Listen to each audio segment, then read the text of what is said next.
Calling All Cars, a copyrighted program created by Rio Grande. Los Angeles County Sheriff's Office calling all cars. Attention all cars to broadcast 255 regarding a missing person. Be on the lookout for a woman described as blonde, 5 feet 5 inches, weight about 140 pounds. This woman speaks with a strong accent. May be headed for Yugoslavia. That's all. Rosenquist.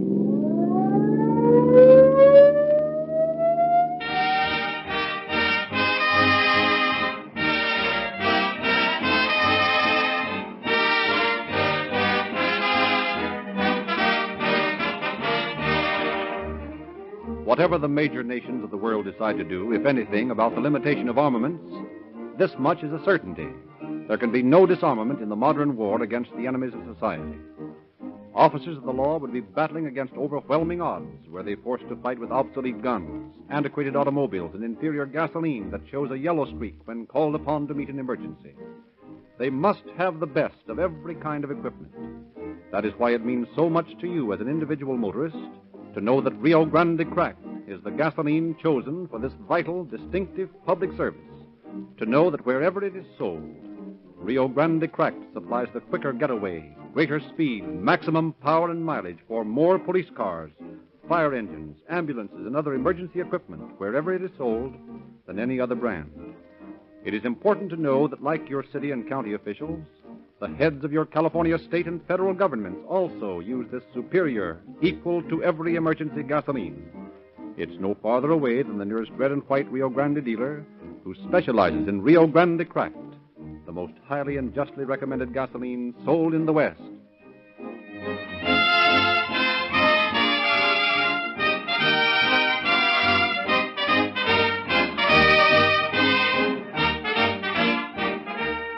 The story we are to hear tonight was secured through the cooperation of the office of Sheriff Eugene Biscaluz of Los Angeles County. Sheriff Biscaluz is in San Francisco on official business and has consented to open our program from the studios of KSFO.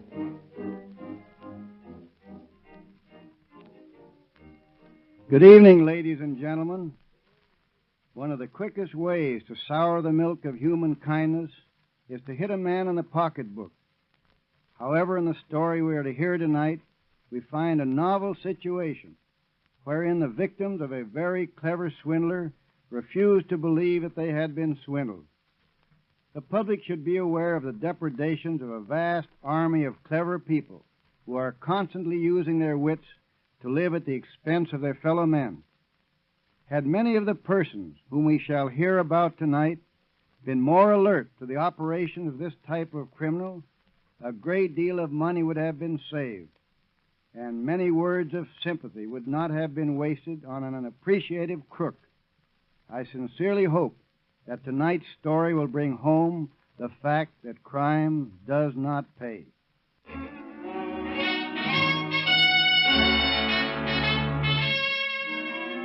Our scene opens in the office of the Bunco Squad of the Sheriff's Department. Deputy A.W. Willey and John Pennywit receive a visitor. Frankly, I can't understand the attitude of Sheriff Biscaluz. I told him a woman had been kidnapped, and he sent me to the Bunco Squad. It's insulting to a fine woman. She is the most idealistic woman I have ever met. Everyone in Hollywood believes in her. She's tremendously rich. She's a macaroni queen. And she did a little paper hanging. What do you mean by that expression, paper hanging? You've been sent to us because even if she is a spaghetti queen, when she goes around hanging paper... Excuse me. Deputy Willie means she passed bad checks. That's just a slang expression for it. But she's been kidnapped and forced to cash these checks. Just a minute. I know you're quite idealistic in your opinion of your friends, but as a writer, you can understand this. You can't prove Frances Krager has been kidnapped. But we have the proof that she passed phony checks. That's why you've got to talk to the Bunco Squad until there's some proof she's been kidnapped. So let's talk. Just tell us all you know about her, and we'll find her. First, you must give me your word that everything I tell you will be in strictest confidence. Frances is a close friend of practically every important person in Hollywood, and they want her found, don't you understand? Not arrested. Sure. Now, what about this spaghetti queen stuff she's been stringing you with? It's macaroni, and she hasn't been stringing anybody. Frances has been entertained in wealthy homes and has told us of her wonderful plans to help the people of her native land, Yugoslavia. You see, the people in that country speak so many different dialects, it makes it awfully hard. Oh, my dear, I think that's simply wonderful. It's the most altruistic thing I've ever heard. As a producer for Colossal Pictures Incorporated, I can safely say it's not only altruistic, it's all terrific. Really, Francis, I think the whole world should know what you're going to do. Oh, please. I do not want the world to know. I do not want anyone to know. It must be a secret. For I do not want the credit for helping the people I love. You're so frightfully genuine. That's the real reason all Hollywood has taken you to its heart. They tell me in Yugoslavia I have also inherited the title of Duchess. Really? But I will not have it so. I wish to be just one of my people. I know I'm hopelessly dull, but how can you teach them? What was it you wanted to teach them? Oh, you cannot understand. The poor little children, they must learn to speak 3 different dialects in my country before they can speak to each other. It is so hard. Dialects there should be a law against. But we take plenty gross out of that country with pictures right now. Ah, that's the point. They love the moving pictures. I shall spend my fortune to have pictures made for them in one popular dialect. They will soon all speak 1 instead of 3. That's an idea. It's not only colossal, it's big. But you haven't heard all of it. Tell them, Francis. I shall establish a fund in the schools to teach English, so they may enjoy the regular American film. On a silver platter, you should be getting the Academy Award. Oh, it is so embarrassing that I have not my money yet. You will never tell us anything about yourself. Where did this fortune come from? Yes, tell us. My uncle, Anton Clemens in Yugoslavia, died, and leave my brother and I a string of macaroni factories. Also $8 million between us. Oh, it is very sad. I must wait for the estate to be settled. Don't worry about it. Certain that Frances Krager is in danger of some sort. The news of a fortune like that will get around, and she's such a sincere and trusting soul. Oh, we're all most anxious about her. Yes, I'm sure you are. Just how much did she get into, how much did you help her? That is not the point. Even if I knew, I wouldn't mention it. We want her protected. That is all I can tell you. So I'll come back tomorrow and expect to get some report of her from you. Oh, we'll do everything we can. And please remember to be discreet. The bigger they are, the harder they fall. I don't know. We better go easy. Why should she have killed the golden geese with that rubber paper? That's mixing metaphors. Let's see what the banker with the bouncing paper has to say.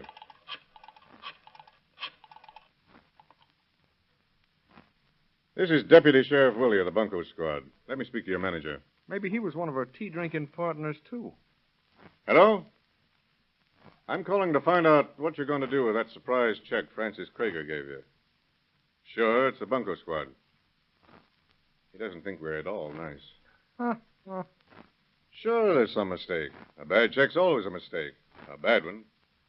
Of course, she's a fine woman. But have you checked up on this fortune in Yugoslavia? Oh, you think it would be insulting to her?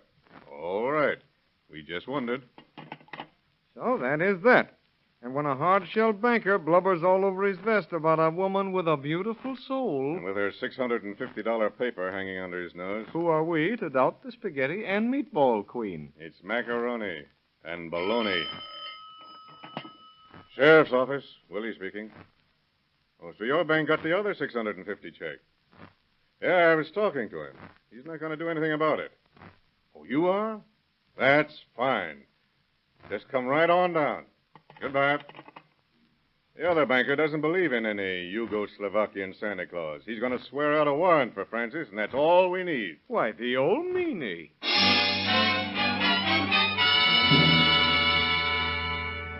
To the home of Francis Krager went Detectives Willie and Pennywit. The officers sought information. Yes. Good morning. This is the home of Frances Krager, isn't it? Yes, but she's not We in. know she's not here. We're investigating her disappearance. Oh, I'm so glad. Won't you come in? Thank you. I see you know that she's disappeared. Yes, I'm Mrs. Gray, her housekeeper. So many of her friends have been calling up. She has more friends than anyone I ever worked for. And I'm as worried as they are about her. Do you think anything has happened to her? Well, we don't think so. You knew her quite well. Can you tell us anything about her that might give us some idea where she is? Only that with everyone knowing about her fortune, she might be in danger. She's so kind to everyone and so unsuspecting. I'm really frightened. Did anyone ever have anything against her? Did she have any enemies? Not a one in the world. Everybody loved her. Well, then, we're going to have to make an unusual request. We'd like to look through some of her personal effects. Letters and that sort of thing, you know. It might give us some clue as to where she is. Certainly. Just come upstairs. Thank you. If anything's happened to her, I'm going to feel just terrible. I was more of a friend to her than a servant. She was that way with everybody. She was just like a queen. So we've heard. There's her room. If there's anything else I can do, just let me know. Thank you, we will. This is a queen's boudoir, all right. Yeah. Hey, we better go plenty easy. At least keep our feet off the bedspread. Why is it that every time I've been up late the night before, I've got to work in a bedroom the next day? Uh-oh. Torn up letters in the wastebasket. You patch them together while I look through the dresser drawers. You always give me the interesting work. Yeah. There's enough clothes here for the Yugoslavian army if it was female. Well, these letters aren't any puzzle. They all tell the same story. And the signatures look like the real McCoy. They're from some of the biggest shots in the picture business. Invitations to parties, dinners, and stuff. Here's the evidence of her trip to Europe. It's right on top here. I'll bet she's been handling it recently. Well, we'll just borrow it and get some nice, fresh fingerprints. A passport? Every passport has the next of kin to be notified in case of accident. See what that one says. Well. Mrs. Sally Nelson, Southgate, California. Relationship, daughter. Sally's going to have some visitors if we can just find Southgate.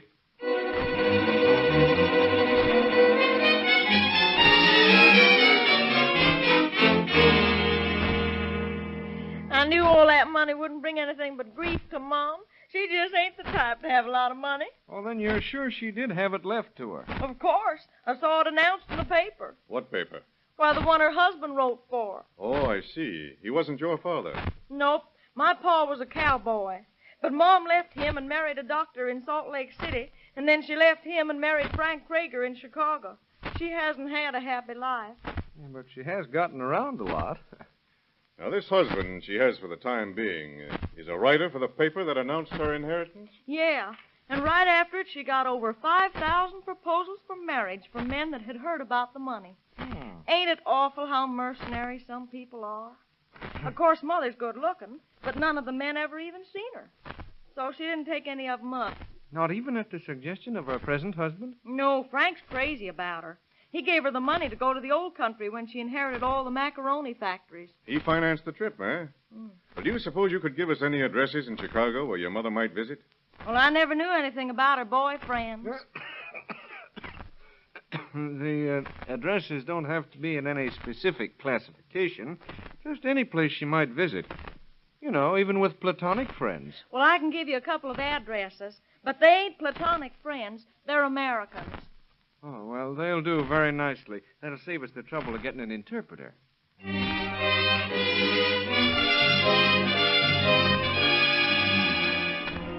And very quietly and discreetly, the Chicago police arrested Francis Krager on April 15, 1934. Miss Marjorie Fairchild, an investigator for District Attorney Buren Pitts, flew east to bring back the blonde idealist. But upon her arrival in Los Angeles, her influential friends rallied to rescue her from the authorities before she could be questioned. I certainly hope they won't have her handcuffs. It's going to be like putting the Mona Lisa in the stocks. Oh, my dear, they wouldn't dare. I'd see the mayor. Such a story. A scenario it would make. A scenario. It gives me a mucus of an idea. I'll write that story if it takes every writer on the lot to do it. You really should get her to play the leading part. She's just perfect for it. There she is now, Francis. Oh, hello, Francis. Francis, yes, here we are. Oh, my dear faithful friends, I'm overcome with emotion that you have not forgotten me. And I'm covered with shame that you should see me so. We have the best lawyer in town for you. We won't let them persecute you. No, just tell them who you are, darling. It is the enemies of my country that steal me away. They wish to hold my country down. What a story. It'll be magnanimous. These enemies, they do not wish to see my people speak one language. Oh, it is so cruel. The poor little children. The first scene will be terrific. It'll be a mother teaching the baby to say mama in 3 dialects. The baby gets disgusted and says, nuts. Oh, my. But for you, my friends, I will carry on. These enemies of my country are the ones who, frame me. They force me to sign the checks. They know will put me in prison when I do not have the money of my own yet. They wish to put me out of the way and keep my people ignorant. It is very sad. You will be freed immediately, no matter what the bail is. We will not allow the police to even question you. It will be a crime. Oh, why must crusaders always be crucified? I've already got the title, The Crusade for Love. When the baby grows up, he tries to make love to the girl in the wrong dialect. She gets the wrong idea and socks him. Please. But you must not make fun of my people's tragedy. It is serious. It is real. Well, sure, but can I help it if real life sounds like a third-rate scenario?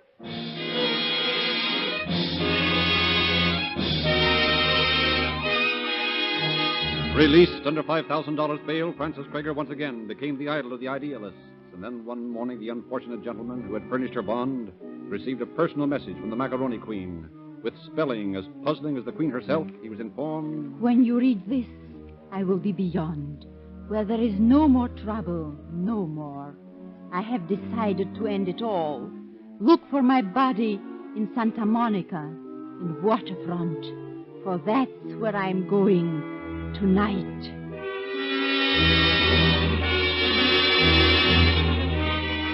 Again, officers Willie and Pennywit returned to the woman's home. For the life of me, I can't see why you didn't turn this over to the homicide squad and be done with it. Her body's been floating around in Santa Monica Bay since last night. You mean you really think our Macaroni Queen has ended in the soup? Well, sure. I could stand to swim there right now, but it's officially out of our hands. Penny, I'm surprised at you being so callous. Well, here's our house. Still as elegant as ever.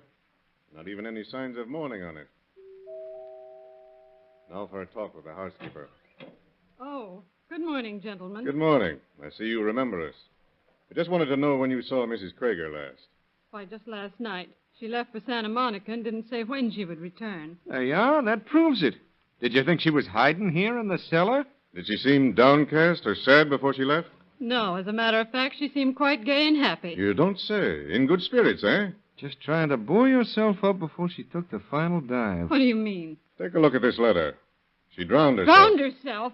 Why, the lousy phony. So she walked out on you. Oh, but you spoke so kindly of her when we were here before. That was when I thought I was going to get paid. But you called her phony. Do you have any reason to believe she was? Reason? Of course I have reason, and I hope you guys get her quick. Get her? You mean you think she's alive? She didn't drown? Of course she didn't. She's not honest enough to give a fish a square meal. We're interested in your personal opinions of her, Mrs. Gray, but do you have any actual proof that she didn't drown herself? Proof? Of course I have. Do you think I'd be talking this way if I didn't have?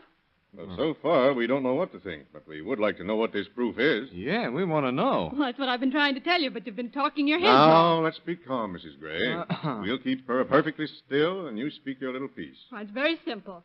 Before she went to throw her lily white body in the brink, she packed all her clothes and took them with her.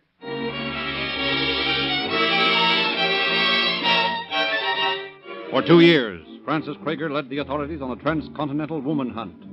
Whether she was held by the enemies of her native country or whether she thought herself above being on speaking terms with the police was a matter of conjecture. On June 19, 1936, the famous writer once again called upon Detectives Willie and Pennywit in their office. Of course, I still think she's innocent. All her friends do, but that's not the point. The point is we want her found. So do we. So that's about as pointless as a pretzel. We've made every possible effort to find her. We know she's alive. She's been seen in Chicago. And while Yugoslavia informs us that there are no macaroni factories there she can claim, still they're most friendly toward her. Yeah, they call her their dollar princess. And they don't know what it's all about either. She is a wonderful character. The fact that she can't find herself and you can't find her is proof that she is held by some sinister and evil force.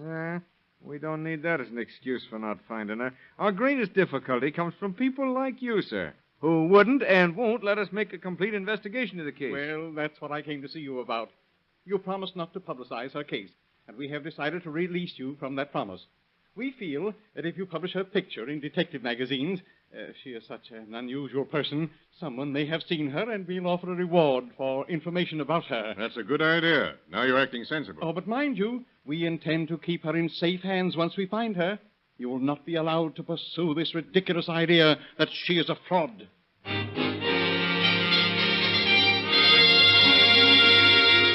In October 1936, while the valiant amateur sleuths over the entire country poured leads into the Bunko Squad offices, A good-looking blonde was being questioned in New York Harbor by R.B. Shipley, chief of the passport division. According to this passport, your name is Harriet Ashley. But of course. How long have you been in Europe? I go in July. Did you go directly to Yugoslavia? But of course. How did you know? Oh, I see so many different nationalities. It's a hobby of mine to guess where they went when they return home. That's not my home. I visit a friend there. Well, no matter how long anyone has been in America, I can always tell where they used to live. Now that you've played your game, may I go? No. I have something here that might interest you, if I can just find it. Oh, I'm in a great hurry. Now, please. Now, just a minute. I have a picture here somewhere of a woman that looks just like you. I can't remember her name. Doesn't matter. My name is Ashley. Yes, of course. But a coincidence like this is too unusual to let pass without investigation. I mean, I must call it to your attention. She might be your sister. I do not have any sister, and I'm not interested in this coincidence. I insist that... Here it is. Now, look at that. You've got to admit it certainly looks like you. Yes. That is a coincidence. You have a remarkable memory. Goodbye. Now, just a minute. This woman's name is Krager, Frances Krager. Do you mean to say that's not your name or a name that you have used? I told you my name is Ashley. That's all I have to say. Well, I guess that finishes our conversation. But you'll have to wait until I get these fingerprints compared. I will not trouble you. I am Frances Krager. Yes. Well, you're wanted by the California authorities, Mrs. Krager. But you won't have to worry about that. At least you won't have to worry about it for 6 months, because we're going to keep you in the federal house of detention for that period. But why? Oh, just for falsifying a statement for passport. After that, the California sunshine will feel pretty good. Even the very little bit you're going to get.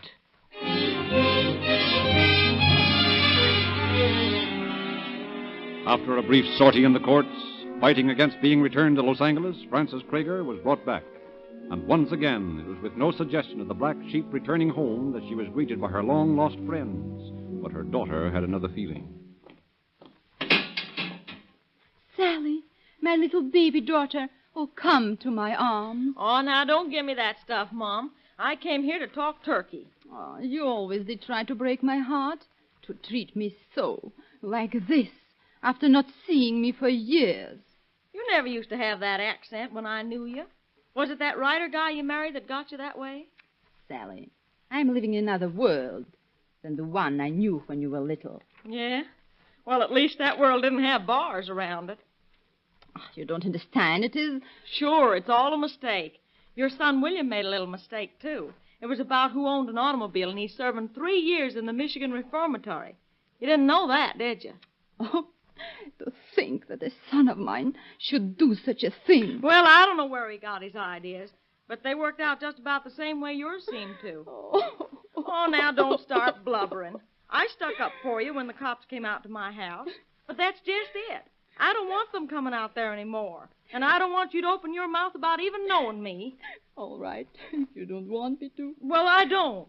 You may have all the money in the world for all I know, but you can take it and stick to your part of the country, and I'll stick to mine. Oh, it's so cruel. It's too cruel. Yes, well, you should have thought of that a few years ago. But I was poor then. Well, I am now. But I'll take care of my kids.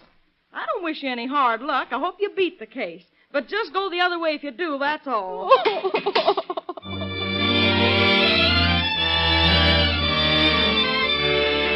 But again, Frances Krager's friends rallied to her support. Well, Frances, how do you like the lawyer we got for you? Yes, oh, he's wonderful. It is wonderful, all the things you do. Because of him, I sit here in this chamber till the trial starts. And I visit with you, my friend. It gives me such courage. Just as a week would give you courage. Oh, you give and give. But the greatest thing you give me is the courage to... Oh, what do you say? To take it. In the courtroom, it's not even a sellout. No, well, no one knows about the fortune, or it would be packed. You're absolutely right. Oh, everything's going to be all right. Yes, it's got to be. My luck just can't fail me now. Your luck? Yes. Oh, of course, I mean my luck in having you for friend.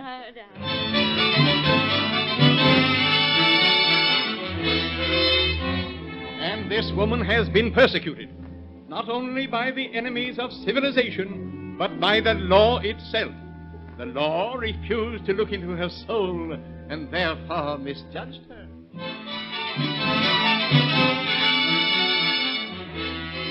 Womankind at its best is personified in the aims and desires of this noble creature. She is a shining example to all those who seek to forget themselves in the thought of others. What could the law say against that?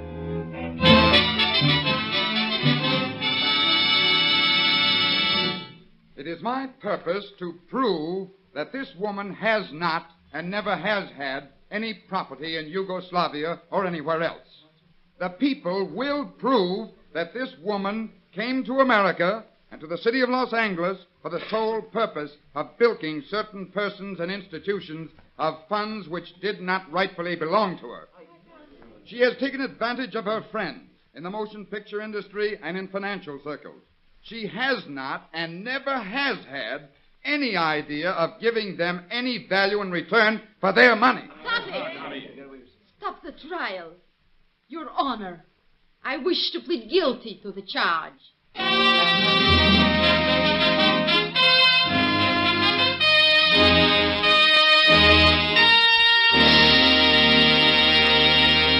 In just a moment, we will furnish concluding facts regarding our program. In the brief interval, just a reminding word. For the complete protection of your motor and its longer life, Real Lube, the newest and finest motor oil sold in the West. For the maximum in power, speed, and mileage, Rio Grande Cracked, the gasoline of real police car performance.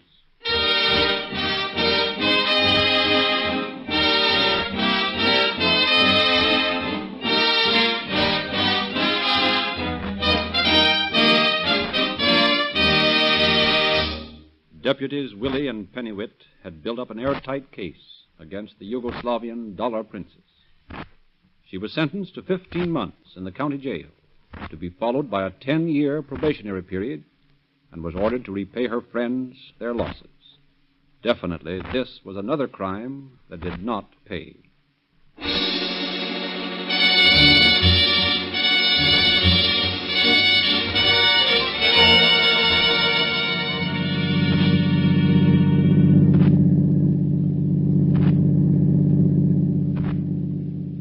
Los Angeles County Sheriff's Office calling all cars, attention all cars, a cancellation broadcast 255 regarding a missing person. The suspect in this case is now in custody. That's all. Rosenquist.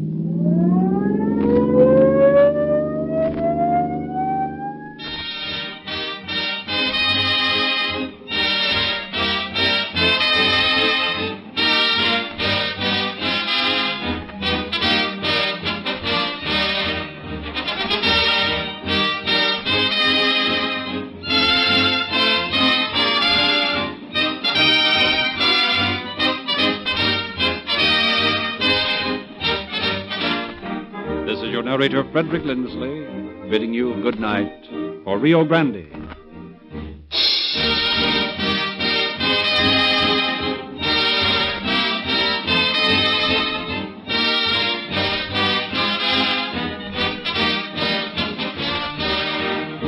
Next week at this time, Rio Grande will present The Case of the Abandoned Bricks. This is the Columbia Broadcasting System.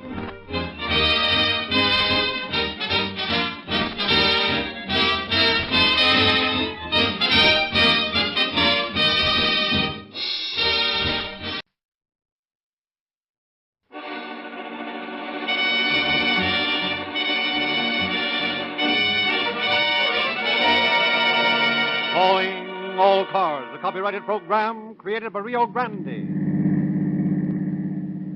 Los Angeles Police calling all cars. Attention all cars to broadcast 256 regarding a murder.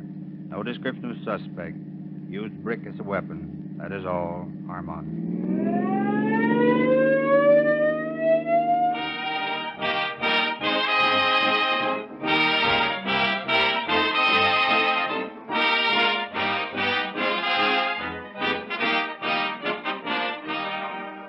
you attend a football game tomorrow, friends, you'll see the referee and the captains of the opposing teams go into a huddle. The fellow in the black and white striped blouse and white monkey pants tosses a coin into the air and, pointing to one of the captains, says, "Call it. Heads. Heads it is." And thus is decided which team will kick off, the other getting a choice of goal it will defend. A harmless enough form of gambling. But flipping a coin is no way to decide which gasoline is the best to pep up the running attack of your motor. If you listen to those who hit the line hardest and thus know the most about the game, the drivers of police cars, fire engines, and ambulances, you know that Rio Grande Cracked is the all-around gasoline that delivers the goods for more public-serving emergency equipment, wherever it is sold, than any other brand. Tens of thousands of motorists, too, like the way Rio Grande Cracked charges the instant the ball is snapped, gets out in the open with the speed of the wind. If your machine hasn't been clicking, friends, better sign up the all-time, all-American Rio Grande Cracked to play on your team. It's the most highly endorsed gasoline sold in the West. Now it is again our pleasure to present Chief James E. Davis of the Los Angeles Police Department. Chief Davis. The man whose story we are to hear tonight was not a man in the legal sense. He was only a boy. Yet such was his reputation that the sheriff of the parish in which he was born wired me that only death would stop his career of crime. The work of the police in this case would have been aided materially if reports had been made to the authorities of all cases in which this man was involved. But many persons, thinking him to be a harmless prowler, allowed the suspect to go unmolested until his actions became so violent that they could no longer be ignored. By that time, he had committed 3 murders and had escaped. I wish to impress upon you the importance of reporting to the police any case of a suspicious nature. Let the police officer decide whether it's important or not. That's his job. The conclusion of the story I shall reserve for the end of the program. Los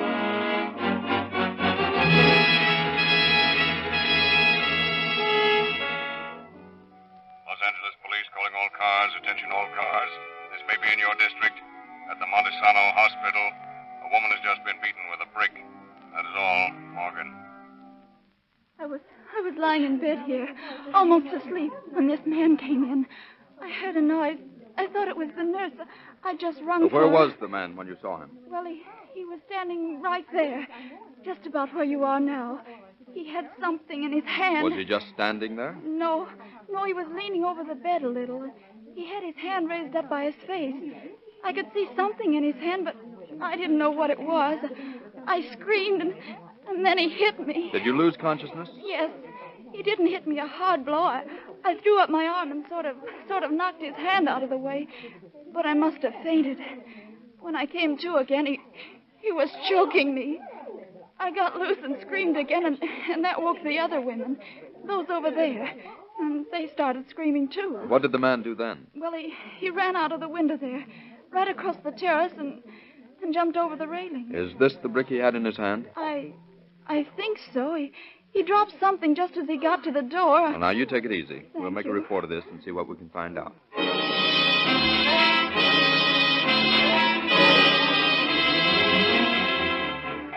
Los Angeles Police calling car 12.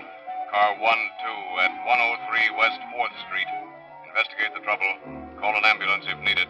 Morgan. Right this way, officers. This room right in here. Is this the woman that got beat up? Yes. She looks like she's pretty badly hurt. See. Run in here, boys. I'll make a report on this as soon as I get some dope on what happened. When did you discover the woman? About half an hour ago. She's been hurt longer than that. Well, I know that. That's why we came in when we did. You see, nobody had seen her around for a couple of days, so we decided to investigate. Who is she? Mrs. Elizabeth Barclay. She's from Akron. I see. How long has she been here? About 3 weeks. Did she have any money? Well, apparently so. Her clothes were good. She paid her bills promptly. Always seemed to have enough to get what she wanted. You ever see this purse before? Oh, yes, lots of times. It belonged to Mrs. Barclay. You say you haven't seen her for a couple of days. Yes. You see, she didn't come down yesterday nor today. And when she didn't answer her room phone here, well, we decided we'd better find out what was wrong. I got the janitor, and we took a look through the transom and saw her sitting here in the chair, all covered with blood. So, naturally, we investigated. See. You haven't touched anything in the room? Not a thing. When we found Mrs. Barclay hurt, we called the ambulance and then phoned the police station. Was this brick on the windowsill when you came in? Everything is just exactly the way it was. Nothing has been touched. Well, we'll take it along. No chance of getting any fingerprints off it, and it's a cinch we'll never get any prints off that windowsill. We'll keep in touch with you and let you know if anything comes up. And by the way, nobody saw any strangers loitering around here, did they? No. Well, if you see anybody hanging around this joint that looks suspicious, you call us. I'll do that, yes.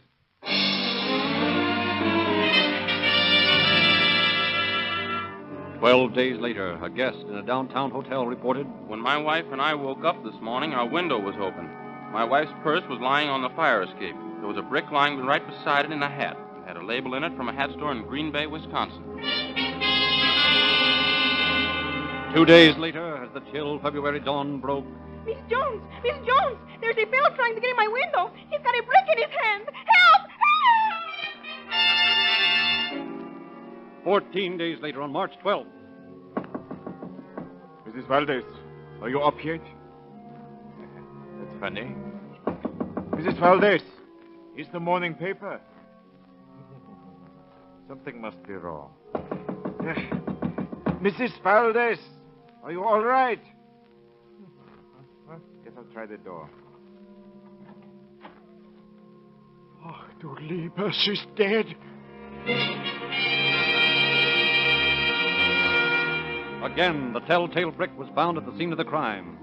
18 days went by. Then on the morning of March 20th, at 523 South Maple, a man awoke. Oh, what the devil's coming off in here? Hey! Get away from that window! Oh, throw a brick at me, will you? Well, I'll fill you so full of holes you'll look like a used punch board.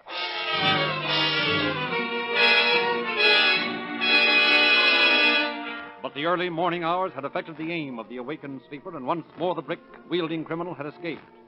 Then on the morning of March 27, at 1026 Ingram Street, a telephone rings insistently.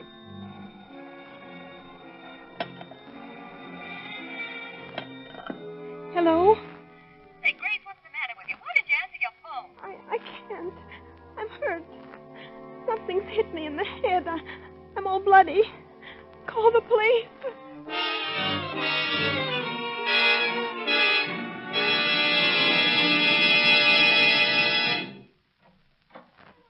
Howdy do. I'm Lieutenant Patton. And you call police headquarters? Yes. Come in, please. Well, you look like you're in a pretty bad shape. I am. The doctor just left. How'd you get your head all banged up that way? I don't know. I was lying in bed and I kept hearing the phone ring, but I couldn't answer it. Finally, I managed to get enough strength to pick up the phone, and it was a friend of mine, and I had to call the police station because I found out that my head was bleeding pretty badly. Yeah? How'd you get hurt? I really haven't the slightest idea, though. I must have been hit with this brick. It was lying on my bed by the pillow. Oh, one of those cases, huh? Is there an outside window to this apartment close to the ground? Why, the bathroom window opens onto an alley, and there's a high fence right under the window. Mind if I take a look at it? Why, no, I'll show you. Anything missing in the place? Yes, I lost a wristwatch and my purse. Here's the bathroom. Is that screen the same way it was when you came in here first? Yes, sir. Nobody's touched anything. Well, here's a greasy fingerprint on the windowsill. Where? Right there. Don't touch it. Let me get a good look at that. What are you doing? Smelling of it? Yeah. Unless I miss my guess, the man who made this print is a car washer. Now, look, don't bother anything, don't touch anything, and don't clean anything up until I get a fingerprint man out over here. The way I feel now, I'll never clean this place up.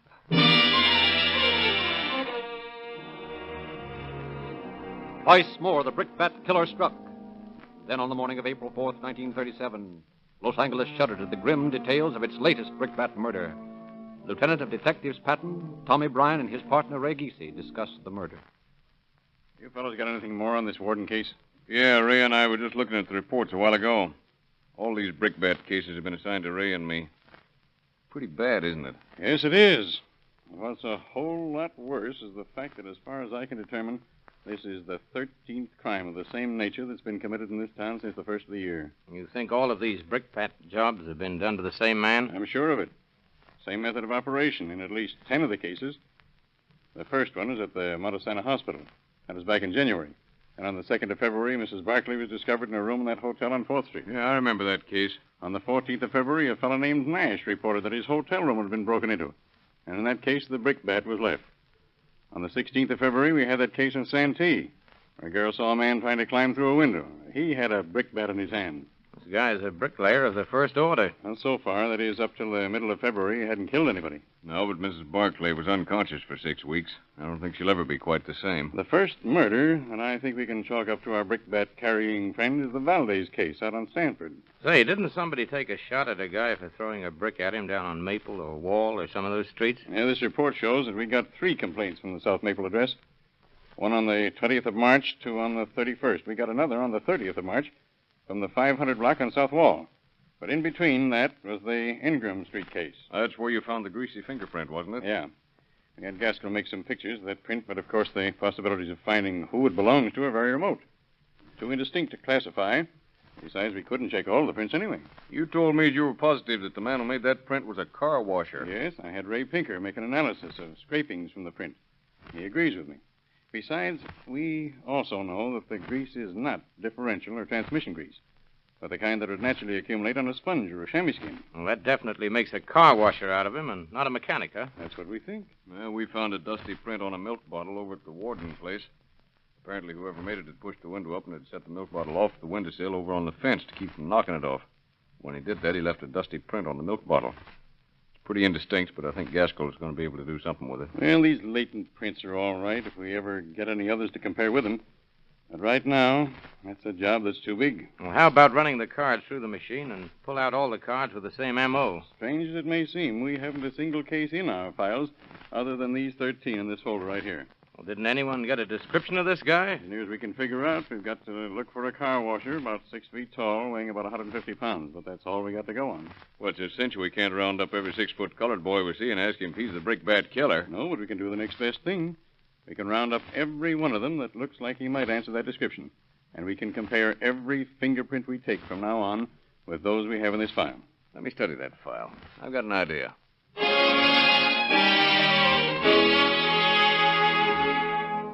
Acting on a suggestion from Lieutenant Bryan, all city employees whose work might bring them in contact with the kind of grease shown in the chemical analysis of the fingerprint were brought in for questioning. Their fingerprints taken and compared with the prints found at the scene of the crime. Thus, every man was eliminated and all suspicion removed from. Then Bryan conferred with Chief of Detectives Joseph Taylor, who was actively working on the case. Well, Chief, we had another brickbat case last night down on Gladys Street. According to the report, the fellow tried to break into a girl's room, and she woke up in time to put in a call to the police, but the guy got away. Think it's the one we were looking for? I'm pretty sure it is. He left a brickbat on the windowsill. Here's something I'd like to check with you, too. I've tabulated the number of times these attacks have been made, and I've tried to determine if there's any sequences to days, but apparently there isn't. Yeah? What have you got? 4 on Sunday, 2 on Saturday, 2 on Wednesday, 3 on Tuesday, and 2 on Monday. Well, apparently there's no pattern there. No, but I've found that it averages 1 attack every 6 days. That is in the periods when he's active. Now, this is the 17th. I figure he'll strike again about Wednesday of next week. All right. What do you want to do? I want every available man and every car that you can spare, and let's cover the district from 1st Street at least to 10th and from Figueroa to Central. That's going to take a lot of men. I know it, but we've got to catch this guy before he kills somebody else. All right. And if we haven't got enough men to cover those districts, we'll get them.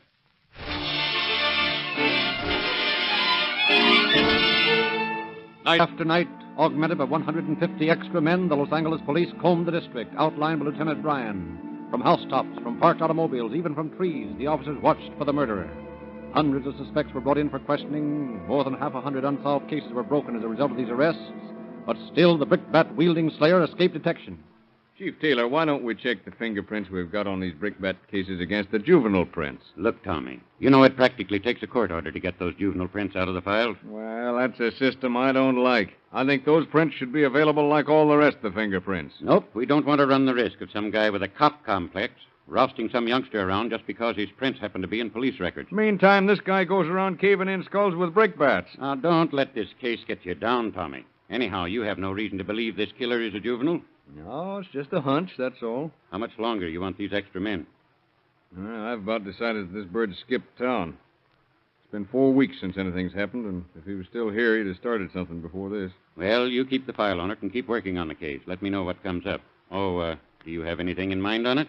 Well, I got a letter here that I'd like you to send out for me. I think it ought to go to every sheriff's office and police department in every town in the United States that has more than 10,000 people.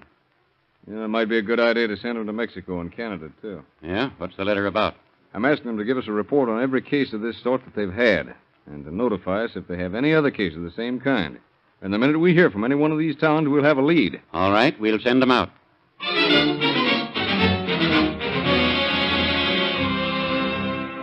Although the case of the Brickbat Slayer apparently was closed and newspapers no longer heralded the exploits of the killer, Lieutenant Bryan kept the case in his active file. Every person arrested who even remotely resembled the suspect had his fingerprints taken and compared with the latent prints on file. Then, from Chicago came a letter which Bryan discussed with Chief Taylor. Oh, Chief, I just got a letter from the Chicago police that convinces me the man we're looking for came from Chicago. That's so? What does it say? It says, replying to your letter regarding Brickbat murderer, we received a report from E. Richards of the Hotel Devonshire on the morning of June 29th, 1936. Mr. Richards, my mommy's bloody all over. Gee, you better go up and see. I want my grandma. I don't want to stay here anymore. Oh, now, Jimmy, your mother's all right. A little boy like you shouldn't be up so early. I tell you, my mommy's hurt. A man hit her with a brick. Gee, I don't want to stay here. Well, all right. Come on, Jimmy. Let's take a ride up in the elevator. We'll see what's the matter. No, I don't want to. I'm afraid. You didn't sleep with your clothes on, did you, Jimmy? No, I put them on this morning. Oh, well, surely if your mother's been hurt as badly as you say, you wouldn't have stopped to dress. But I tell you, she's hurt. Did you lock the door, Jimmy, when you came out? No, sir. It's unlocked. Well, let's go in. No, I don't want to. I'm afraid. Ah, there's nothing to be afraid of. Uh-oh. Jimmy, didn't you hear anything during the night? Yes, I woke up in the night. It was real dark. I saw a big man standing over the bed, and he was hitting my mommy with something all wrapped up. Didn't you do anything? Yes, I said, hey, you let my mommy alone. Well, did he quit? No, he said for me to keep quiet. He said he was a doctor, and he was fixing my mommy's ear. Oh. And after a while, he went over to the dresser there, and then he left. And I went back to sleep, and that's all I saw till I woke up this morning. And the letter goes on to say that there were a lot of fingerprints around the place, and that on the mirror, the killer had written with lipstick the words Black Legion Game. Weren't they having a lot of trouble there with the Black Legion about that time? Yes, and I have an idea that the mirror writing was just a red herring trick. Did they check the boy's story? Yeah, and apparently he stuck to it because they made a couple of arrests, but they never pinned the murder on anybody. But, Tom, this happened before our own cases. Yes, I know it did. The way I figured is this. The fellow who did that job is the same one we had out here. Well, that gets us nowhere. That's right. Except that the only thing to do now is to watch for another case like this in Chicago and then get on the job quick. Because I got a hunch that if he came from Chicago, he's going back there. And it's a cinch he won't be able to resist that brickbat mania of his very long.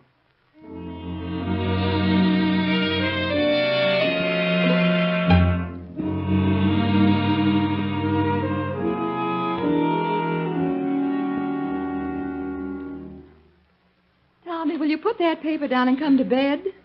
Yeah, just a minute. What are you doing? Reading the Want Ad? No. You've been reading that paper every night. What do you find so interesting? I got a letter last week from Les White. He sent me a clipping about a brickbat murder in Chicago. So I'm just looking for brickbat murders. Oh, for heaven's sake. Are you going to spend the rest of your life working on that case? Mm-hmm. Yeah, if I have to. We'll at least get home in time to read the paper before midnight. Oh, boy. What now, Listen Sherlock? to this.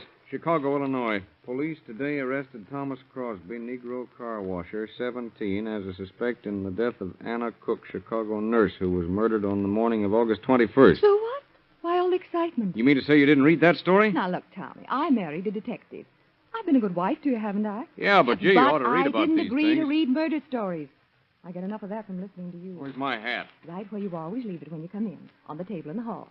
Hey, where do you think you're going this time of night? I'm going to headquarters, And lady. what do you think you're going to do there? I'm going to find out if we've got the fingerprints of Thomas Crosby. Well, what if you have? If we have and they match up with a certain print I've got in mind, I'll be flying to Chicago tomorrow morning. Oh, why did I ever marry a detective in the homicide squad? Tough luck, honey. Goodbye now. I'll be seeing you.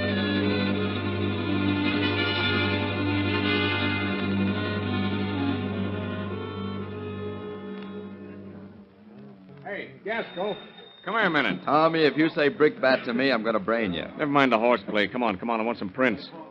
You got the fingerprints of Thomas Crosby? Listen, Tommy, we've got 425,000 fingerprints in this joint. You asked me for Thomas Crosby. Now, pull yourself together, Brian. What's it all about? Will you please pull the card on Thomas Crosby? Yes, Mr. Bryan. How do you spell it? Crosby. Crosby.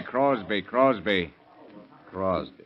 What's the first name? Oh, for the love of... Thomas. Thomas Crosby. Yes, Mr. Bryan.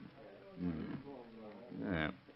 There you are. Thomas Crosby. He's a juvenile, 17 years old, picked up in 1937 for vagrancy. 5 feet 11 inches tall, weighs 150 pounds. Was he picked up in the night or the daytime? What difference does it make? Well, if he was picked up at night, his prints weren't compared with those we've got in our files.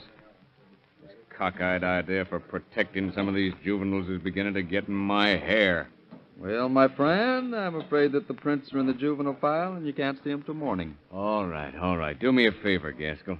Remember those prints we got from Chicago on that Castle case? You mean the woman that was killed in the hotel with the little boy in bed with her? Yeah, that's the one. Sure, I remember. They're in the file.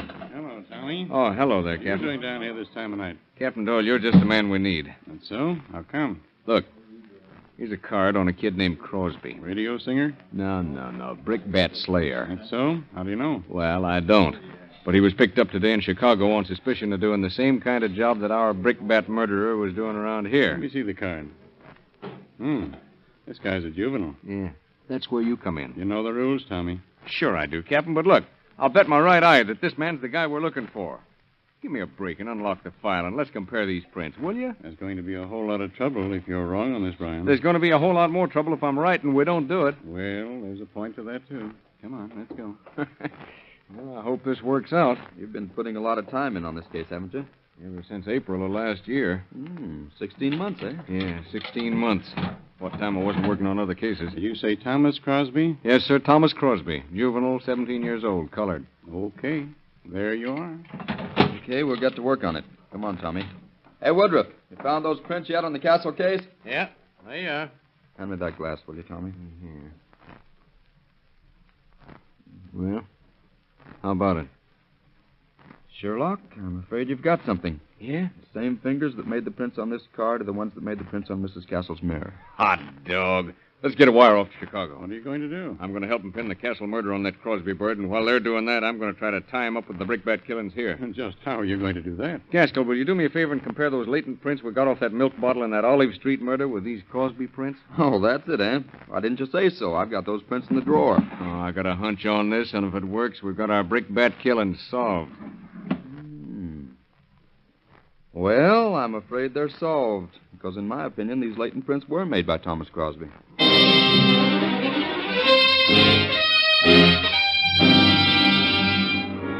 Lieutenant Bryan phoned Chicago with the discovery made by the Los Angeles police. Next day, Lieutenants Gaskell and Bryan left to question the suspect. In Chicago, they were met by Captain Crane. Hello, boys. Sorry to keep you waiting. Yeah, we'd begun to think you'd forgotten our appointment. Well, you know how things are. Everything's upset. This is a pretty important case to us. Well, it isn't exactly a parking ticket to us.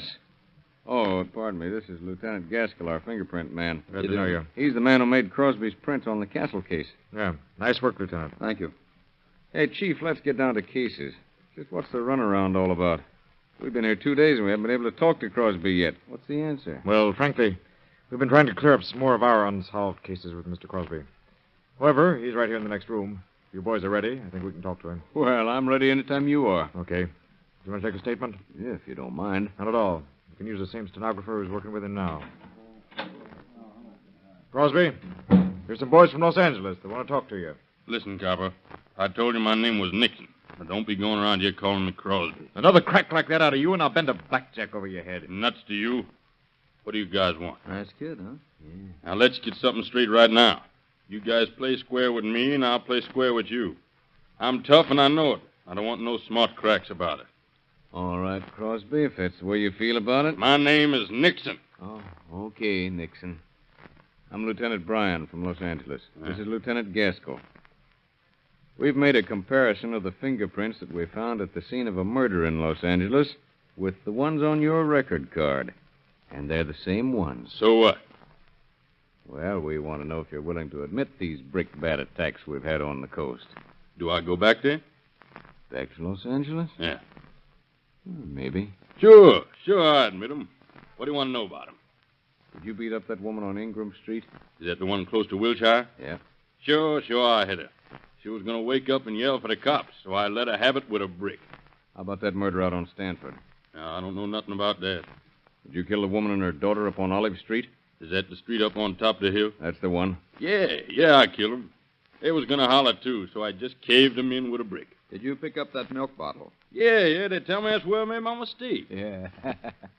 You did all right. Anything else you want to tell us? No, but there's sure something these Chicago cops would like to know. Huh? What's that? Well, you hear about that murder in that Wabash Avenue hotel? Yeah. Well, I done that one. Is that so? Yeah. Remember that gal in the hotel over on Washington Street? The one that her room was on fire? Yeah, we heard about it. It was a bad job. Yeah, man. I done that. Well, you certainly get around, don't you? I sure do. Say, when are we going to start back for Los Angeles? Oh, you're not going to start back. Huh? How come? No, we're going to leave you in Illinois. Out in California, you're a juvenile. You'd just go to prison for a little while. Yeah, I know that. Yeah. But in Illinois, your age won't make any difference. They'll electrocute you. Oh. So long, tough guy.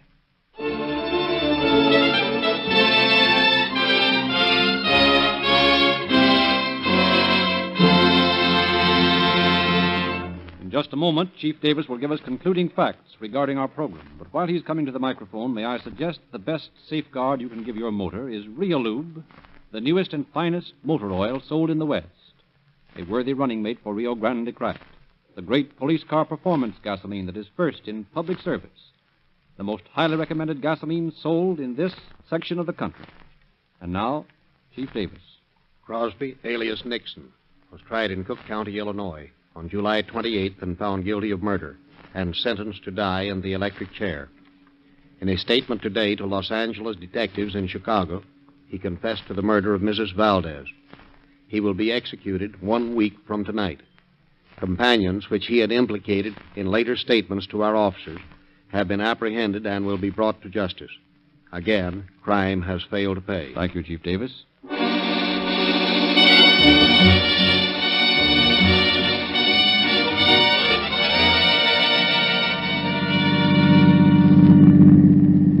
Los Angeles Police calling all cars, attention all cars to cancellation of broadcast 256 regarding a murder.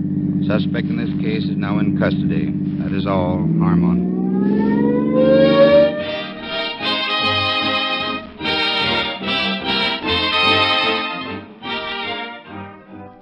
This is your narrator, Frederick Lindsley, bidding you good night for Rio Grande.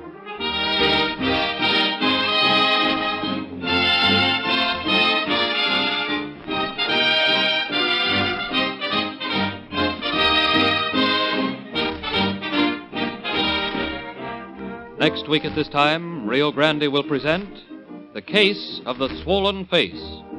This is the Columbia Broadcasting System.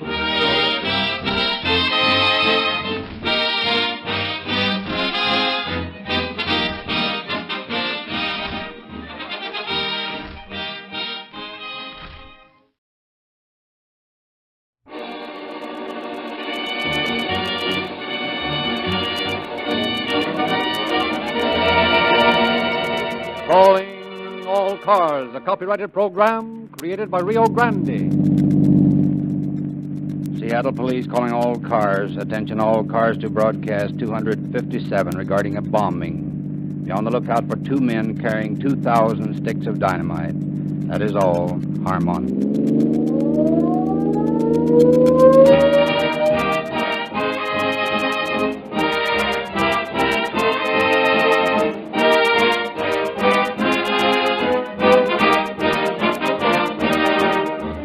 An autobiography is an account of the life of a man written by himself. A biography is the life story of a man written by someone else, and usually contains the honest, unprejudiced views of one who knows his subject from A to Z and tells the truth without fear or favor. The story of Rio Grande Crack, friends, is being written by outside authorities. The men at the wheels of your police cars, fire engines, ambulances, and other emergency equipment tell the truth, the whole truth, and nothing but the truth about Rio Grande Cracked when, by their continued reliance upon this better motor fuel, they say, Rio Grande Cracked is the gasoline of real police car performance. They drive the most and are qualified to know that Rio Grande Cracked starts quicker, accelerates more smoothly, and packs more speed, power, and mileage in every gallon. That, friends, is the story of this superior gasoline, the true story told by city, county, state of California, and federal government officials, verified by tens of thousands of motorists who have checked the facts for themselves. If you haven't done so, prove it to yourself. Get a supply of police car performance Rio Grande Crack at your nearest red and white Rio Grande station in the morning, and you'll understand why Rio Grande Crack is the most highly recommended public serving gasoline sold in the West.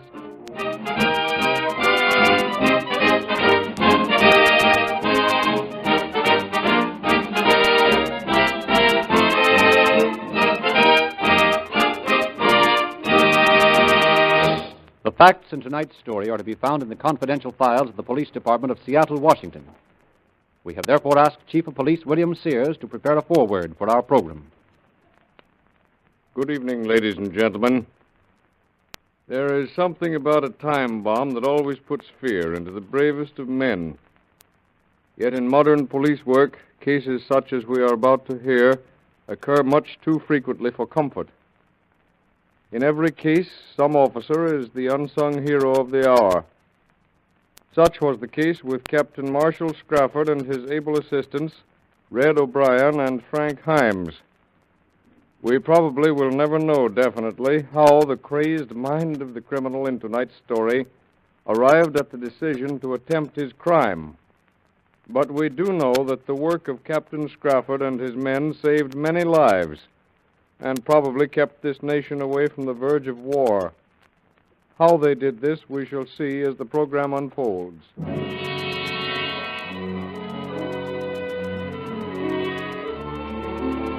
Our story opens in a little town just beyond the Canadian border. Seated in a porch swing of a modest home, a man and a woman are talking. But why won't you marry me now? I told you my reason, Rolf. But that's no reason. I don't always intend being in my present circumstances. I hope not. Well, then let's get married as we planned months ago. Oh, please, Rolf. Can I make you understand? I don't want to marry you now. I'd much rather wait until you're more stable financially. That wouldn't mean you'd marry for money, would it? Rolf. Oh, I'm sorry. But I can't understand what money has to do with our love.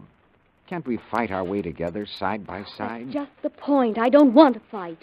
I want a home that's mine, not an apartment today and a rooming house tomorrow. Everything tailor-made, is that it? Well, putting it very bluntly, yes.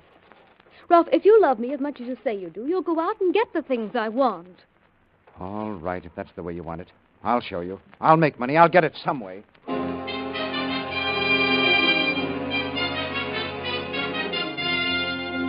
He should be here any minute. Perhaps the honorable gentleman has changed his mind. I think not. He desirous of making much money. However, if he... our visitor has arrived.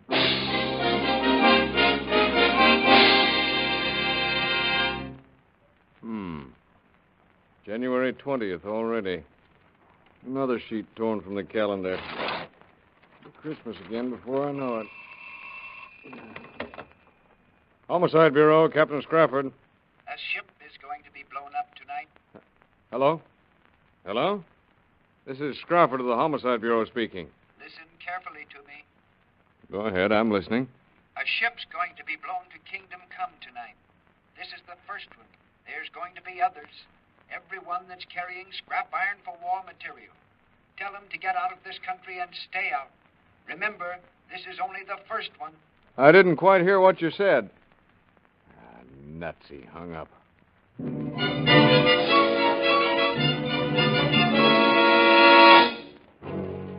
And so begins the story of Rolf Forsyth. Meantime, Captain Marshall Scrafford sat with flushed face, musing over the strange telephone call. In the office with him is W.J. O'Brien. Doesn't make sense, I tell you. Of course it doesn't. There's some crank. Yeah, maybe, but just the same, I got a hunch it wasn't phony. The guy was trying to disguise his voice. If it wasn't for the bombing of the Panay a few months ago, I wouldn't think so much of it. Well, that's what makes me think it's just some crank. Well, the operator couldn't trace the call either. Oh, forget it. Go and get a glass of beer. Wonder what you blow a ship up with. Dynamite? Yeah, I suppose so. Couldn't very well do it with firecrackers. Must put it down in the boiler room or drop it on the deck from a plane. Or float it alongside on a raft. Come on, let's get a beer. Float it alongside. That's it. That's the way they'll do it. O'Brien, we're going to stop this bombing. Say, are you nuts? Cut the clowning and listen. 99 chances out of 100 it was a crank calling, but it's that one chance we've got to investigate. Okay, Chief, I'm with you. We'll have to investigate every ship in the harbor and patrol the beach and docks. Wonder what ship it'll be, if any. Give me that paper. I'll tell you in a minute. Let's see. Yeah, well, there's a President liner and 2 ships that might be possibilities.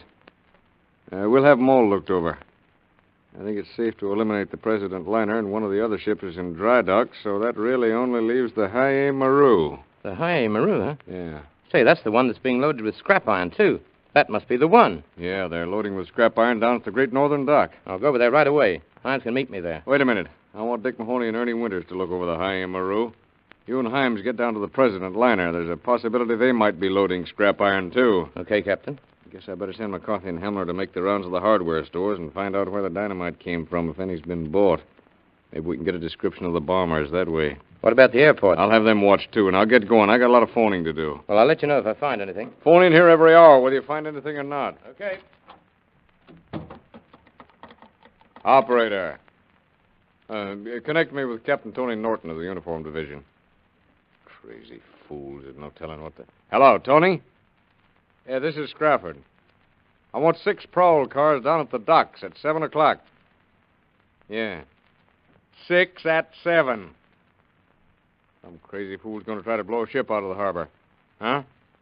I don't know what time. Tonight's all I know, and it's up to us to stop him.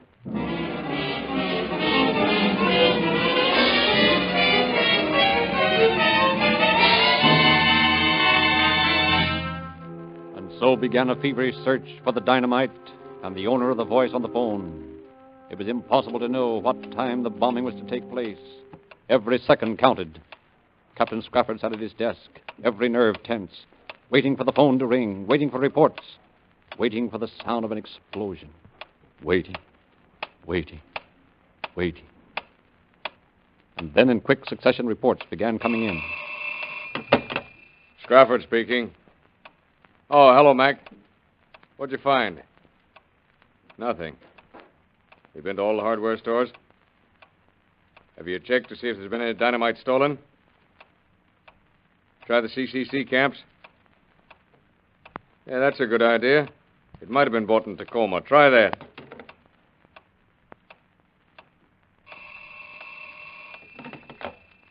Scrafford. Everything quiet on the Haye Maru, huh? Well, stay there and don't let anything get past you. Yeah, I suppose the captain has received a lot of threats, but this one may be the real McCoy. Time, that precious element, relentlessly slipped by. Every tick of the clock bringing death closer and closer. Every second lost, bringing destruction nearer. At 5 o'clock, there was still no news. And then a few minutes later... Homicide Bureau, Scrafford. What? You found it? Good work, Mac. Give me all the dope. Yeah? Let me get this straight. 2 men walked into a hardware store in Tacoma. I'd like to buy some dynamite. Sure. How much do you want? Oh, about 2,000 sticks. What are you going to use it for, mister? Me and my buddy here intend to make a little money blasting stumps at Lacey. Yeah. Oh, blasting stumps at Lacey. 2,000 be enough? Enough to start. We'll be back if we need any more. Well, who's going to sign for it, you or him? I ain't got nothing to do with it. You sign. Of course. Where do I sign? Right here. Hugh McLean. How are you going to carry this stuff, Mr. McLean? We got a room just down the street. We can carry it that far. There'll be a truck pick it up tomorrow. Oh, you'll have to make several trips. I'd help you if I could leave the store. Oh, that's all right. Come on, son. Grab onto some of this. There's no danger of it blowing up, is there? Not right this minute. Come on. We've got a lot of ground to cover for every second counts. Mac, did you trace them at the hotel? Good. What'd you find out there? Did you get a description of them? We're looking for a man named McLean. Hugh McLean. Got another fellow with him, a kid. We had a fellow registered here by that name, but he checked out already. Mind if we go up to his room? No, I guess not. Now, when he checked out, did he move several boxes? No. Seems to me all he had was a big trunk. Trunk, eh? Do you know where the trunk was going? Why, he checked it to Seattle by bus. I see. Well, we'll take a look at the room now. Sure, I'll go up with you as soon as I get the bellhop to watch the desk. You didn't find anything in the room, huh? Nothing but the empty packing boxes the dynamite had come in. Yeah. Well, did you get a description of them? Good. Let's have it. Give me McLean first. About 30 years old. Yeah, got a little black mustache. Combs his hair straight back. Has a high forehead. Okay, now how about the kid? Mm-hmm. Looks kind of dumb and don't say much. Yeah, go on. Got long, dark hair that's supposed to be combed but sort of hangs down. Yeah, what else? Big mouth, round face, low forehead. That all you got on him? Okay, Mac, nice work. Get back here as fast as you can. I'll start checking from this end. It was now almost 6 o'clock, and every second counted. Captain Scrafford phoned officers McCarthy and Heimler aboard the Haya Maru and informed them of the latest developments. Then began a search for the trunk. Finally, in a cheap rooming house. Did you receive a trunk here from Tacoma under the name of McLean? Yeah. Where is it now? Lord, I don't know. Man came and got it. Yeah, how'd he take it away? Well, I don't just remember. Well, think hard, man. This is a matter of life and death. Well, now, don't rush me. I'm trying to think. Was it a transfer company or maybe a private truck? Every second counts. Well, let's see. Him and a young kid come and carried it out that door over there. There's always a lot of taxi cabs waiting out there at the side. They must have took it away in a cab. In a cab, huh? Thanks, mister.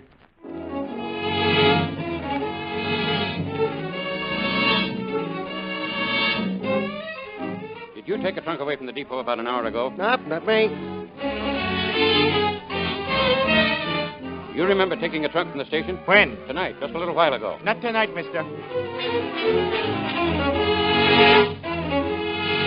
I don't remember hauling any trunks for about a week. You sure? Sure, I'm sure. Hey, buddy, you haul any trunks recently? Not me, sir. I'm trying to find a cab driver that hauled a trunk. Was me. Did you haul a trunk tonight, Not mister? tonight, no. Did you haul a trunk? No trunk. Hey, you, did you haul a trunk?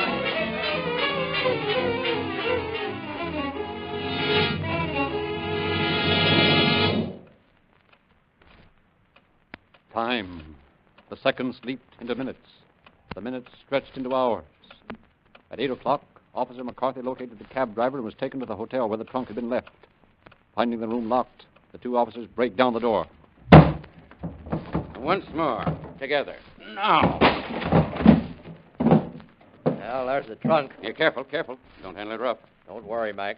Hey, not even locked. Well, open it. Empty. Well, we're too late. Hey, look over there on the table, Mac. Yeah, this is the place, all right. Ah, they must have made the bomb here. Here's a brace and several bits, a pair of calipers, and a pocket compass. Wonder what that's for. Search me. Here's some insulated wire, an electric buzzer. Oh, that must have been to test it with. Yeah. Here's the battery. And here's the rest of the alarm clock, the parts they didn't need, huh? Yeah, here's a good pair of pliers, too. Well, there isn't much else we can get out of this place. We'll call Scrafford and then get down to the docks. That's where the fun's going to be.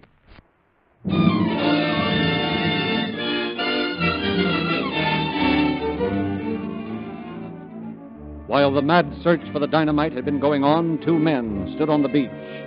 The icy waters of Puget Sound creeping in near their feet. The muffled sound of boats in the harbor is a symphony of deep-throated whistles and multi-toned bells. The taller of the two men is slowly undressing. Well, it won't be long now. I don't like this business. Well, what have you got to worry about? You're not taking any chances. Maybe not, but if we get caught... cut it. Take these clothes and put them over there under the dock. I think you're nuts to swim in that water in the middle of January. Well, how would you do it? Oh, take a boat and paddle out to the Haya Maru. Yeah? Take a chance of being seen? You're stupider than I thought you were. No, I'll have to swim it. You're liable to get cramps. I don't think so. I've been swimming every day, hardening myself to it. Hey, you got the suitcase fastened to the railroad tie? Everything's all set. Okay, here I go. I'm scared, Rolf. Well, then get out of here. Go back to the room and wait for me. Now, let's drop the whole thing. Them guys might not pay you. Oh, yes, they will. $1,000 for each one that's blown up. Yeah, I know. $1,000 is a lot of money. It'll help. Tell you what you do, Joe. Huh? There's some boxcars over on that side, and why don't you go over there and sleep for a while? Okay, Rolf. Gosh, I hope everything goes all right. Don't worry. Everything will. Won't that dumb cop I phoned get the surprise of his life about 1:30? Cop? What do you mean? Oh, nothing. I phoned the captain of the homicide division and told him a ship was going to be blown sky high tonight. Oh, holy gee, Forsyth, what did you do that for? I don't like coppers. Oh, forget it. Tomorrow morning, the papers will carry a full page with pictures. We'll be famous. But I don't want to be famous. And besides, they won't know who done it. Just the same. At least I'll have the personal satisfaction of having done my part. All right, now, get going and keep out of sight. Well, good luck. Thanks.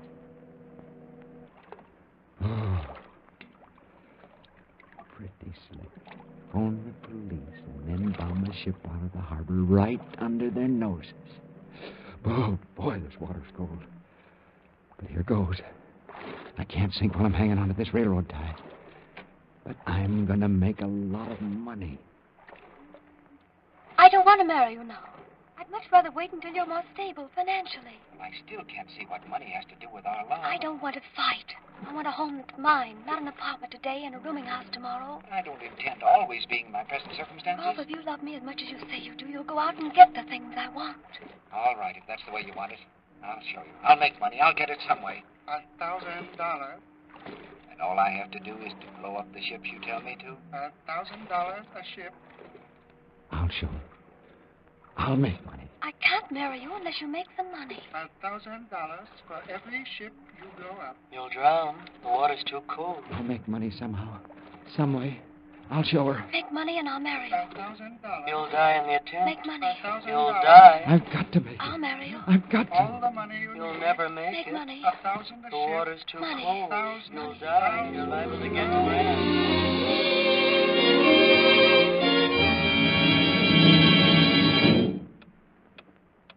Seconds fleeting, detectives searching, and still no sign of the bomb. Coast Guard cutters parted the waters of the Sound. Searchlights played a weird fantasy on the dark waters. And then the silence of Scrafford's office was broken by the jangle of the phone bell. Scrafford speaking. Caller car 11. What'd you find? A kid, huh? Good, I'll be right down. Now we're getting someplace.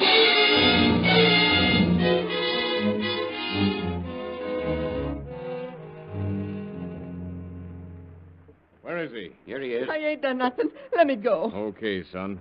But first I want to know what you meant telling these officers your pal had gone swimming. Well, I didn't mean nothing. He went swimming, that's all I know. Where'd you pick him up, McCarthy? Well, the boys found him in a freight car and brought him over here. You gave orders to pick up everybody around the docks. Have you searched him? Yeah, there's nothing on him. We asked him what he was doing down here, and he said he's waiting for a friend. We asked him where his friend was, and he said he's swimming. That sounded phony to us, so we called you. Good work. What's your name? Port. George Port. What's your pal's name? I don't know. You don't know. Don't lie to me. Well, it's Forsyth. Ralph Forsyth. I met him in a beer joint. What about this swimming in the Sound in January? Well, he got drunk and insisted on going swimming. I tried to talk him out of it, but I couldn't. Did he wear all his clothes when he went in? Yeah. I mean, no. No, they're over there under the dock. McCarthy, go see if you can find him. Okay. You know anything about a bombing tonight? Who, me? Yeah, you. No. I ain't heard nothing about it. You're lying. No, I ain't. Honest, I ain't. I don't know what you're talking about. Why did you and your pal buy 2,000 sticks of dynamite in Tacoma? Well, answer me. I don't know nothing. Let me go. Let me go. Don't get back there. No, let me go. I don't know nothing. Honest, I don't. Here's the man's clothes, all right. They were under the dock, like he said. These belong to your pal? Yeah. Yeah, that's them. How long ago did he go swimming? Well, I don't know. I've been asleep in the freight car. Well, he's out there someplace, and he's got the bomb with him. Tell the cutters to look closer. Okay, Chief. What time is that bomb set to go off, Pard? I don't know nothing. Okay, you don't know nothing. But listen to me a minute. There's a man swimming out there someplace with dynamite, and he intends blowing up a ship. Do you realize what'll happen if he succeeds? No. I'll tell you. Thousands of innocent people will be killed, all because a crazy fool didn't think what he was doing. Now listen, kid. If you know anything about this, tell us. We're not going to hurt you. Come on. 1:33. It's going off at 1:33. Good Lord, it's 11:30 now. 1:33. He tested it with a buzzer, and it always went off at 1:33. How was he going to blow it up? Well, It's all in a suitcase and tied to a railroad tie. He swam out to tie it onto the propeller of the ship. 369 sticks. The rest is in Tacoma, hidden. All right, boys, take him to headquarters. Come Where's along, O'Brien? Chief. Right here, Chief. Get Himes, and the two of you get on out on one of those cutters. We got to find Forsyth, or whatever his name is. We'll find him. Search every inch of this beach for more dynamite. There's only 369 sticks in this bomb. The rest is probably around here somewhere. Maybe it's in Tacoma, like the kid said, but we can't take any chances. What about the Hayamaru? I'll take care of that. Get going. Okay. McCarthy, get some divers here as quick as you can. We've got to search the keel of that ship. We haven't a second to lose. I'll have him here in a jiffy. Let's see. What else? Cutters searching the water. Yeah. Well, there's nothing to do but wait and pray. The frantic search was on. Somewhere in the murky waters of Puget Sound was a man swimming with 369 sticks of powerful dynamite. It was now almost 12 o'clock. Scrappard was beside himself. The attempted bombing must be stopped. The seconds pushed relentlessly on. 12:30. One more hour. And then a signal from the Coast Guard cutter G6. Scrappard rushed out onto the dock to greet it and hear the news. Good work, men. Captain Scrappard, take a look what we found. Oh. Floating face down about 100 yards from shore. Forsyth. Must have had cramps or a bad heart. Been dead about 2 hours. That's him, all right. Dark, with a black mustache, high forehead, intelligent face. Mm-hmm. Poor guy. But the dynamite? No trace of it. Holy smoke, no telling where it's floating. We got to find it. It goes off at 1:33. You're telling me. That's less than an hour. Comb every inch of the water. Keep those searchlights plenty busy.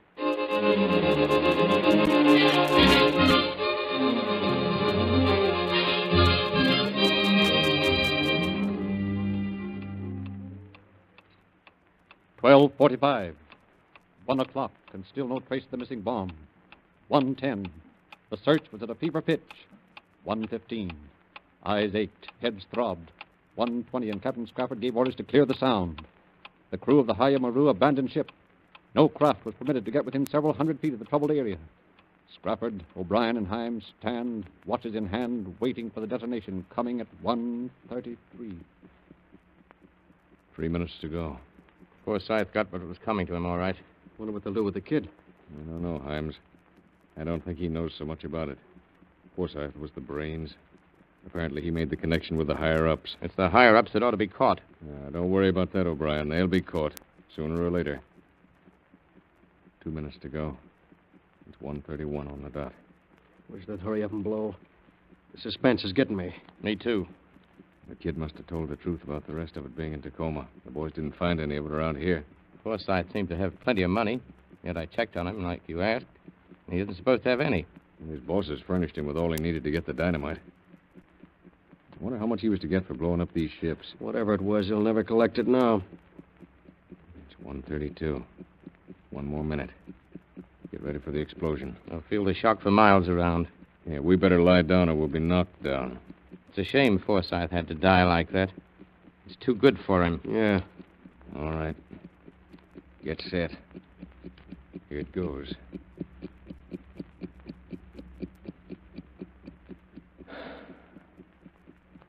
Say, it's past 1:33. That's funny. Maybe the kid was lying.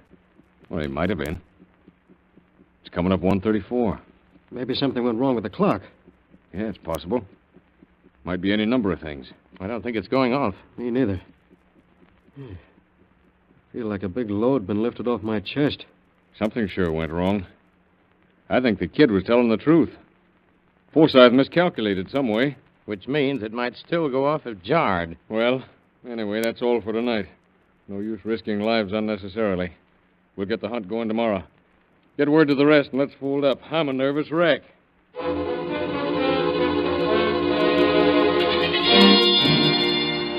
The search was called off for the night to be taken up early in the morning.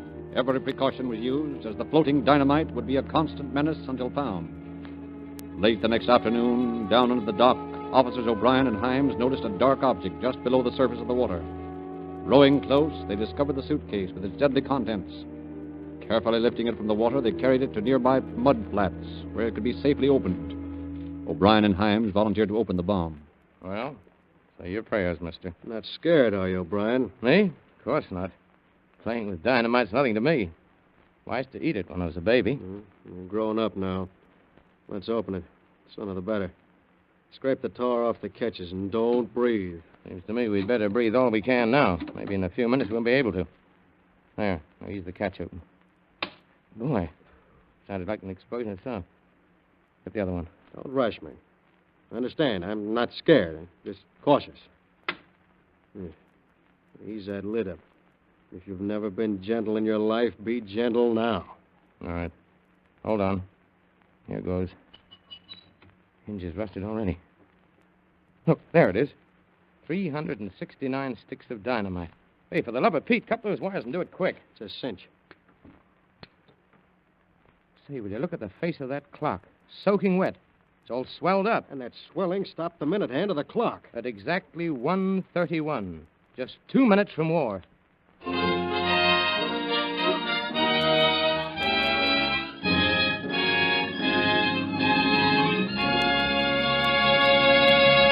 In just a moment, we shall hear the concluding facts of our story. During this brief interval, may I say the verdict rendered by an impartial jury at the bar of public opinion is that Rio Grande Cracked is the gasoline of all-around police car performance. That its colleague in maximum motoring efficiency is Riolube, the 100% paraffin-based motor oil that withstands any engine heat or cold weather and sells for but $1.25 a quart at your Rio Grande dealers.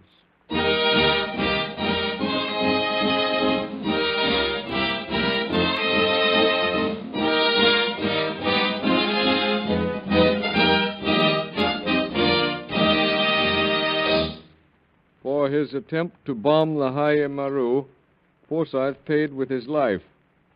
Federal agents are seeking the men who employed him, and his companion has been held to answer for his part in the plot. Definitely, the crime of Ralph Forsyth failed to pay.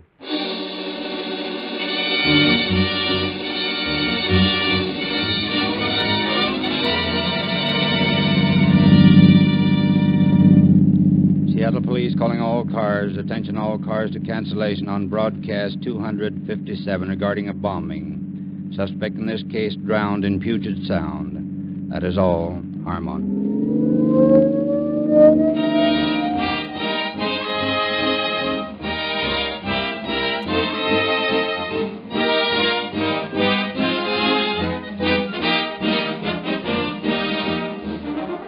This is your narrator, Frederick Lindsley, bidding you good night for Rio Grande.